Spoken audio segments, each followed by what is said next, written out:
In the age of ancients, the world was unformed, shrouded by fog. A land of grey crags, arch trees, and everlasting dragons.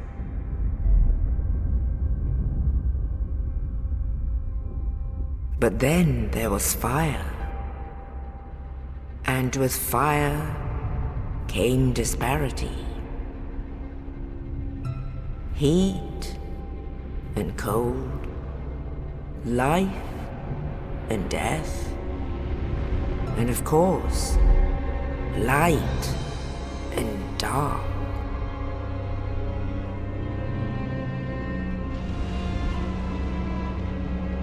Then from the dark they came and found the souls of lords within the flame.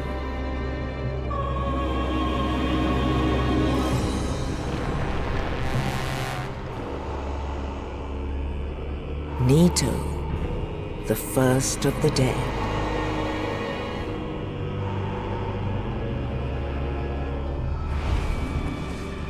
The witch of Ageless and her daughters of chaos. Gwyn, the Lord of Sunlight, and his faithful knights. And the furtive pygmy, so easily forgotten.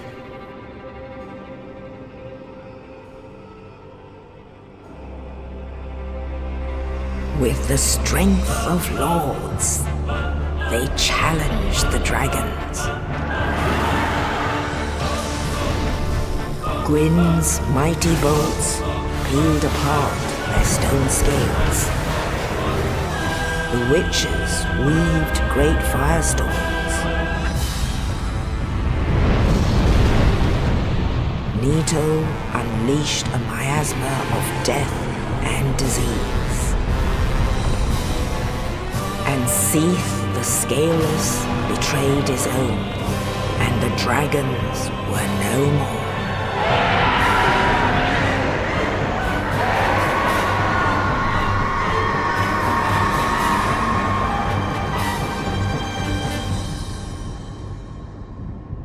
Thus began the Age of Fire.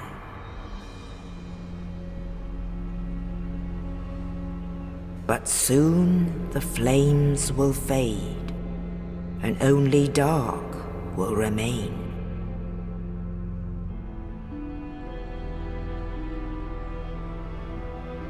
Even now, there are only embers, and man sees not light, but only endless nights. And amongst the living are seen carriers of the accursed dark side.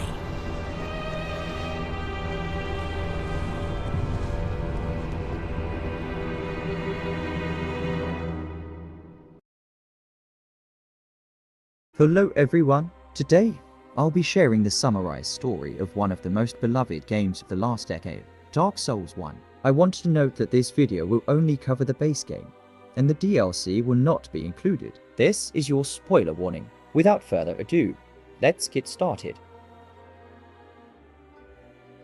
Back in the time known as the Age of Dragons, there was neither fire nor light. Everything was grey and lifeless, ruled by dragons and their leader, the fearsome and immortal Stone Dragon. This Age of Ash endured until Gwyn, Lord of Light, made a radical decision. Fearing the stagnation of the world under the dragon's rule, Gwyn betrayed his own kind. He discovered the Lord Vessel, powerful artifacts containing light, and distributed fragments to 3 loyal followers, Seath the Scaleless, Nito the First of the Dead, and the Witch of Ageless. Gwyn also formed alliances with other gods and powerful beings, forging a coalition known as the Lords of Light. Together, they led a brutal war against the dragons, using light and the artifacts given by Gwyn to weaken their impenetrable scales. Seath, a traitorous dragon seeking immortality, turned against his dragon brethren in exchange for forbidden knowledge from the witch of Ageless. He became an ally of Gwyn in the war, utilizing his knowledge to weaken the dragons. The war was violent and devastating, marked by major conflicts and sacrifices. With the power of light and Seed's betrayal, the dragons were finally defeated. Gwyn, in a brave and desperate act, dealt a mortal blow to the stone dragon, ending the Age of Dragons and ushering in the Age of Fire. Despite the victory, the war left indelible scars. Gwyn, by sacrificing himself to prolong the fire, created the curse of undeath that plagued Lordran. The rise of the Age of Fire brought existential challenges and moral dilemmas, which would become the core of the stories told in Dark Souls. This curse, known as the Undead Curse, afflicted the inhabitants of Lordran, condemning them to resurrect indefinitely, gradually losing their humanity. However, there was a chosen undead, an undead destined to face the dark fate and unravel the intertwined mysteries of Lordran. The journey began in the Undead Asylum, where the chosen undead, unarmed, faced the fearsome asylum demon. This initial confrontation served as a brutal introduction to the unforgiving nature of the world that awaited. By ringing the bell of awakening in the church tower, the chosen undead faced the gargoyles, guardians of Londo. This encounter highlighted the need for adaptation and strategy against formidable enemies. As the chosen undead traversed the desolate territories, they encountered the Lords of Darkness, ancient beings who sought to bring about the Age of Dark, ending the cycle of fire. Carter, a primordial serpent, whispered to the chosen undead about the truth behind the curse, encouraging them to embrace the dark and challenge the established order by Gwyn. Challenges were numerous, from the guardians of Londo to the depths of Blighttown. Each encounter tested the determination of the chosen undead. Alongside each battle, fragments of the story were revealed by enigmatic NPCs like the solitary Solary and the wandering knight Sigmire. In Blighttown, a city infested with poison, the chosen undead encountered Chaos Witch Quillak, a spider-like creature guarding the passage to the realm of darkness. Blighttown, with its suffocating atmosphere, was a treacherous and deadly place. Londo presented one of the most formidable challenges, where the chosen undead faced Ornstein, the Dragon Slayer, and Smuff, the Executioner. This iconic battle tested the skill and endurance of the chosen undead, with significant consequences for the narrative.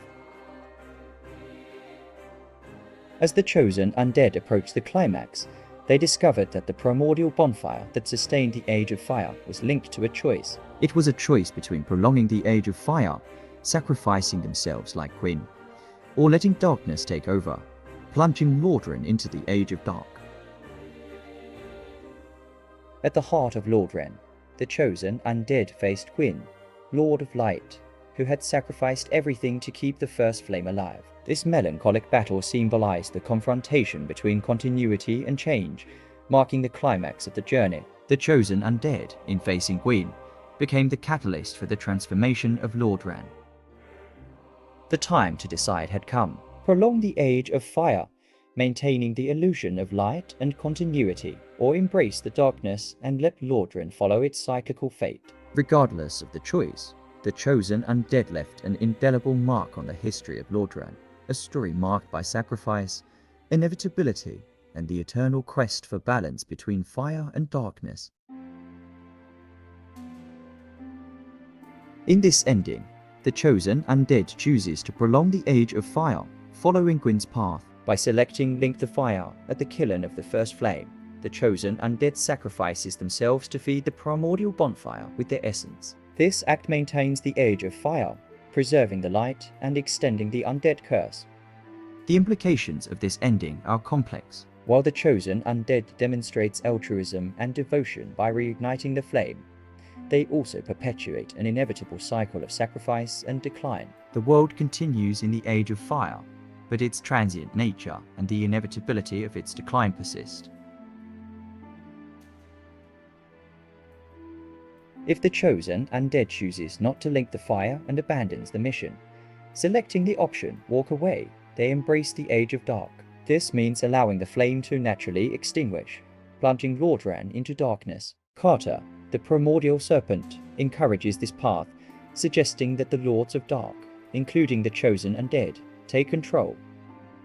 By choosing this ending, the Chosen Undead becomes the ruler of darkness, breaking the cycle established by Gwyn. The Age of Dark promises a new era of freedom and autonomy, but it also represents the unknown and uncertainty about the future of Lordran. This duality in the endings of Dark Souls 1 reflects the broader themes of the game, such as the inevitability of change, the sacrifices needed to maintain order, and the constant struggle between light and darkness.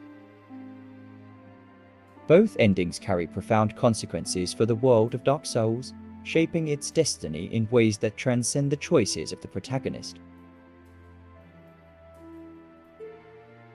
And there you have it, the first part of the Dark Souls saga video. After so many similar videos covering various different movies, I wanted to bring something a bit different from a saga that I and many people love so.